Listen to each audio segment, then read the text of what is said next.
में भइल हला सुन के अइली चाची ओइसन देवरा मुआना कहिले बाया बाटी हो गाँव में भइल हला सुन के अइली चाची हो हमारा भक में कटला सो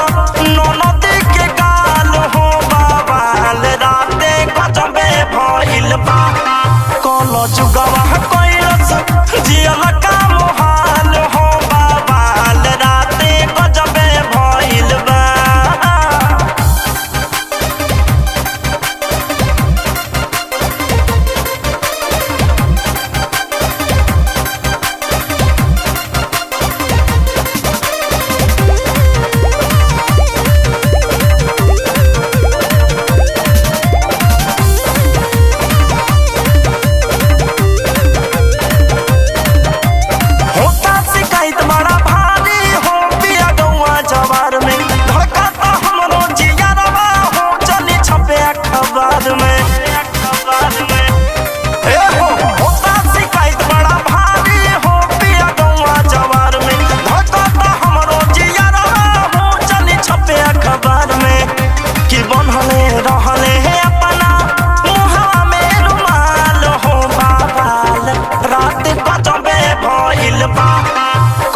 जुगवा